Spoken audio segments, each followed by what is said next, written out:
क्रिस्त में प्यारे भाइयों और बहनों, आप सबों को जय यीशु।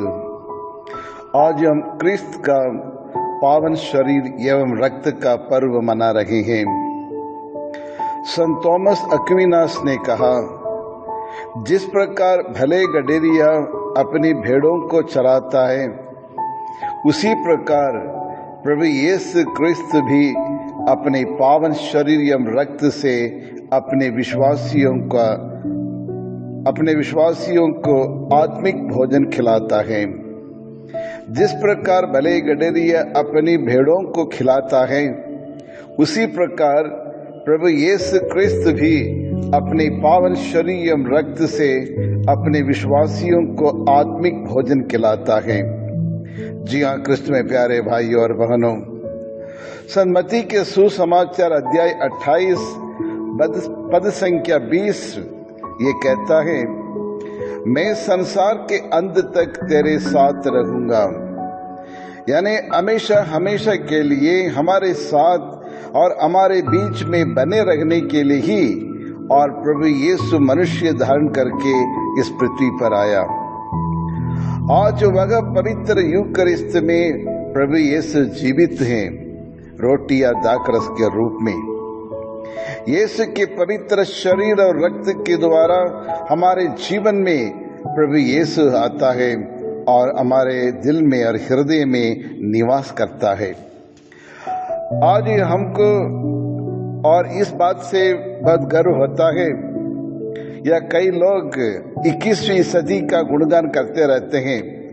We are living in a digital world, we are living in a computerized world, we are living in a modern world, and we are proud of seeing the rapid development in science and the technology.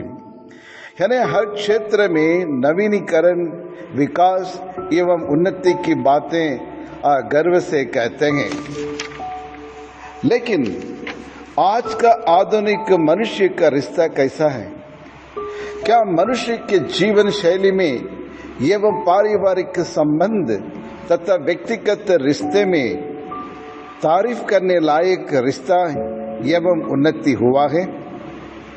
क्या आज के मानव जीवन में सच्चा रिश्ता कायम है? Do we really have the real relationship and the genuine relationship with each other? यह एक बड़ा सवाल है जिसके लिए हमारे पास सही जवाब नहीं है। क्या आज हमारे क्रिस्तीय परिवारों एवं संस्थाओं में सच्चा और अच्छा रिश्ता है? क्या हमारे रिश्तों में ईमानदारी, त्याग, अर्पण, समर्पण, सच्चाई मौजूद है? There is no genuine relationship in the family as well as in the society today. जहां भी देखो वहां सेल्फ सेंटर्ड रिलेशनशिप है, अवसरवादी रिश्ता है, झूठा रिश्ता है, दिखावे का रिश्ता है, मोबाइल रिश्ता है, व्हाट्सएप रिश्ता है, फेसबुक का रिश्ता है, इस तरह बहुत सारे हैं। लेकिन सच्चा और ईमानदार मजबूत रिश्ता का अभाव है। इसलिए एक अटूट बंधन में बांधने के लिए और इस पवित्र रिश्ते में बने रहने के लिए आज का त्योहार आपको और मुझको एक निमंत्रण देता है। सारे संसार की सृष्टि करके मनुष्य को अपना समानता एवं स्वरूप में बना के उसके साथ संसार के अंत तक और एक रिश्ते में जोड़ने के लिए, यानी मनुष्य के साथ एक अटूट पवित्र रिश्ता बनाना चाहता था परमेश्वर। इसलिए अब्राहम, नूह, मूसे, जोशुआ आदि नबियों के द्वारा मनुष्य के साथ एक अच्छा संबंध बनाना चाहता था परमेश्वर ने।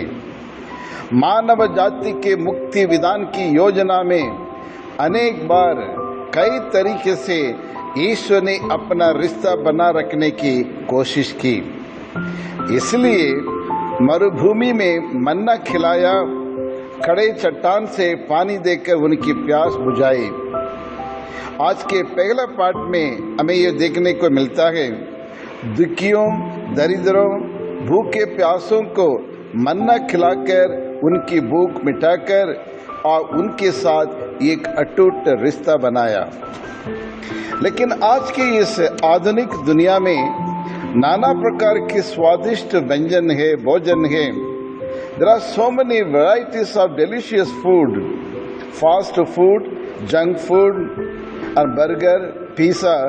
इस प्रकार के भोजन स्वादिष्ट जरूर होंगे, बल्कि वास्तव में हमारी भूखों को मिटाकर हमें अच्छा स्वास्थ्य प्रदान करने में सक्षम है। लेकिन हमारी बाइबल कहती है, యోహాను सुसमाचार अध्याय 6 पद संख्या 51, स्वर्ग से उतरी हुई जीवंत रोटी मैं हूँ, स्वर्ग से उतरी हुई जीवंत रोटी मैं हूँ, जो इसे खाता है उन्हें अनंत जीवन प्राप्त होता है।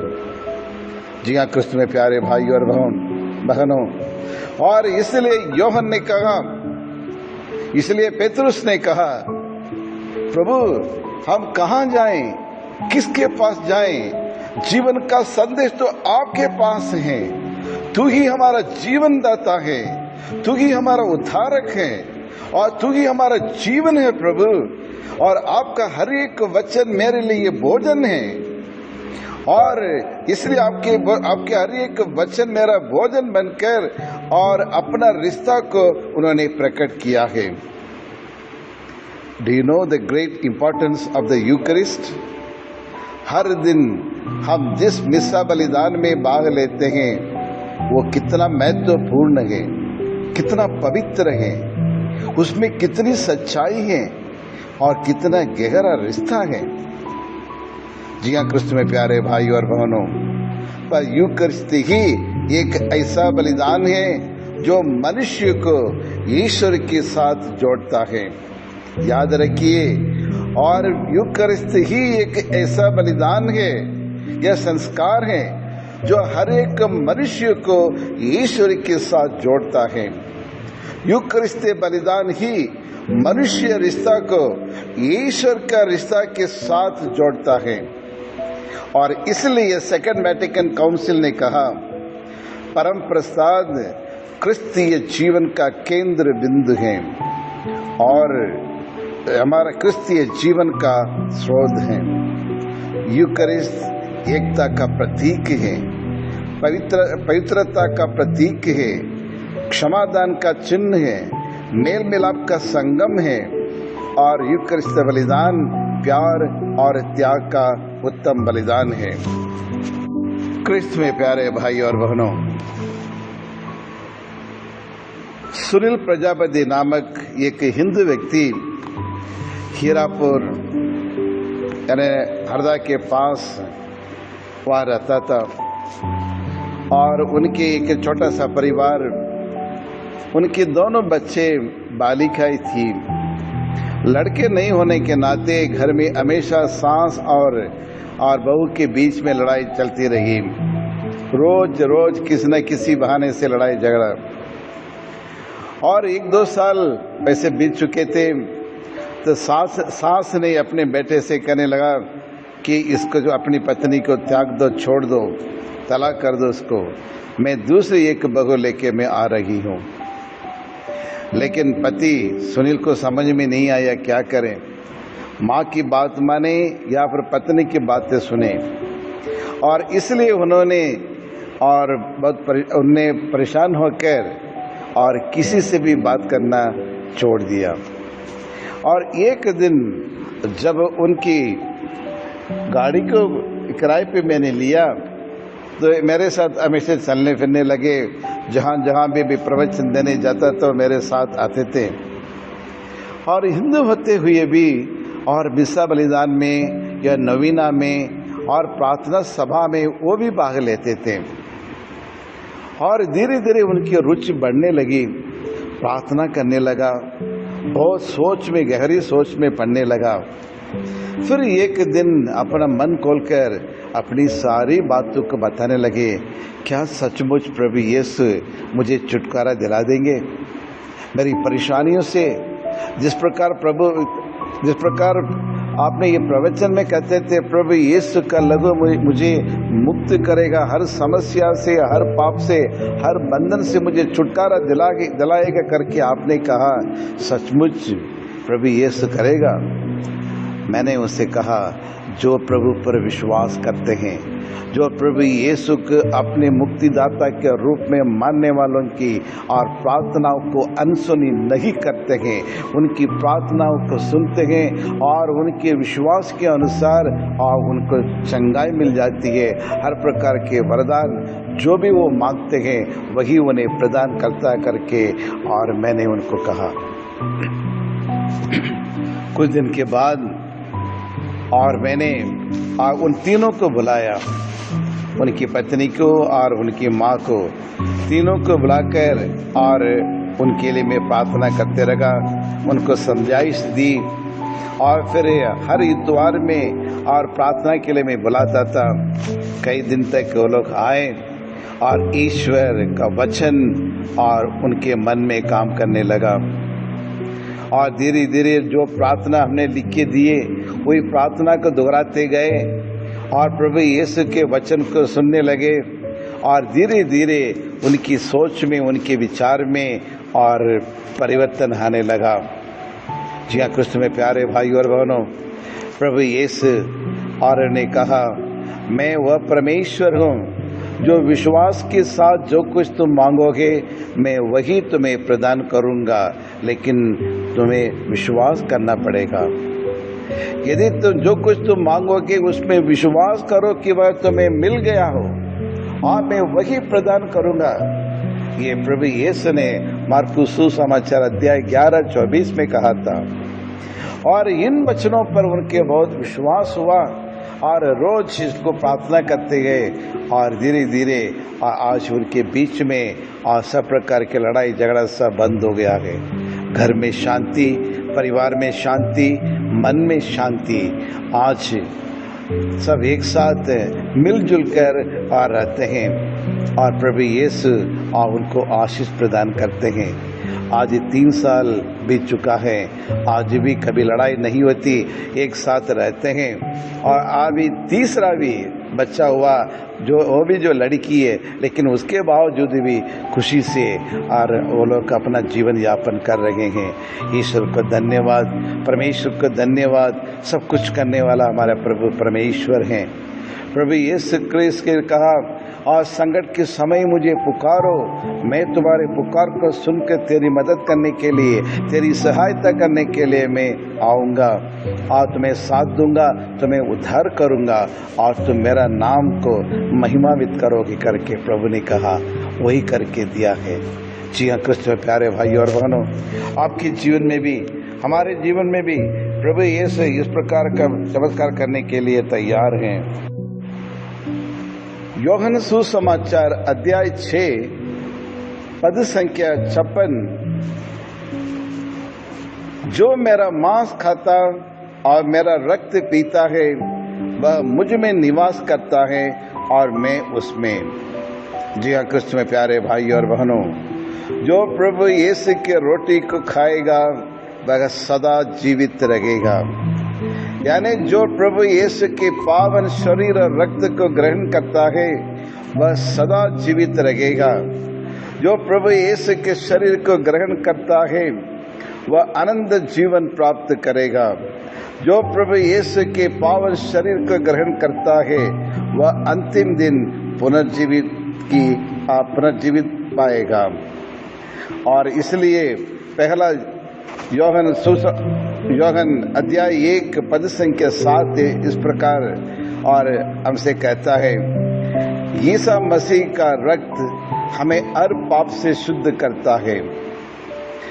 और यूहन्ना हर विश्वासी को ये कहते हैं कि हम अपने अपने पापों से मन फिराव करें और ईश्वर पर विश्वास करें, पाप में ये जीवन को छोड़कर फिर से वापस लौट आने का ये कहता है। क्योंकि यीशु का लहू मुझे और हमें पाप से छुटकारा देता है।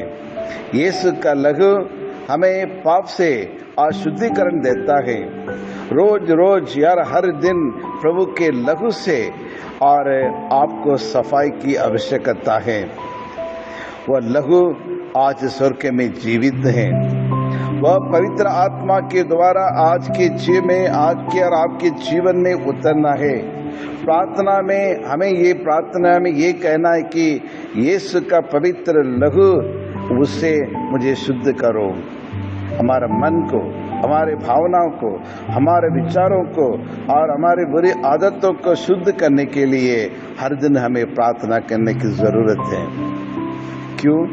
क्योंकि योशुआ ग्रंथ अध्याय 3 और 5 में कहते हैं, क्योंकि हमें शुद्ध होना जरूरी है। अपने को पवित्र बना रखो, क्योंकि कल प्रभु तुम्हारी आगे आंखों के सामने चमत्कार करेगा और इसलिए हमें पवित्र होना है। तो आइए हम अपने दिल, अपने हृदय को, अपने विचार को, हमारी आदतों को यीशु के पवित्र लहू से और शुद्ध करने के लिए हम प्रार्थना करें। और इसी के साथ साथ यीशु के पवित्र लहू हमें और प्रभु परमेश्वर के पास या प्रभु यीशु के निकट लाता है। और प्रभु यीशु का आप लहू हमें मोल लिया है। और ये हम शैतान के अधीन में थे, लेकिन उसके रास्ते में चल रहे थे, लेकिन हर दिन हम और नरक की ओर आगे बढ़ रहे थे। इसलिए हमें बचाने के लिए प्रभु यीशु क्रिस्त को सूली पर अपना खून बहाना पड़ा। और नरक से मैं बचाने के लिए और शैतान से मैं बचाने के लिए, पापों से मुक्ति दिलाने के लिए प्रभु यीशु क्रिस्त को और ये की कीमत चुकानी पड़ी। और वह है यीशु का पवित्र लहू। प्रभु यीशु ने लहू देकर हमें खरीद लिया है। प्रभु यीशु ने लहू देकर आपको खरीद लिया है। और इसलिए और हमें एक जीवन देने के लिए और प्रभु यीशु अपने खून बहाया। और तीसरा, यीशु का लहू हमें सब पापों से शुद्ध करता है। और यीशु का लहू के द्वारा और हमने छुटकारा पाया है। हमने पाप से छुटकारा पाया है, हमने श्रापों से छुटकारा पाया है, हर बंधन से छुटकारा पाया है, हर बीमारियों से हमें छुटकारा पाया है। तो आइए क्रिस्त में प्यारे भाइयों और बहनों, हम प्रभु यीशु के उस पवित्र लहू के बारे में मनन चिंतन करते हुए हम प्रभु यीशु से प्रार्थना करें।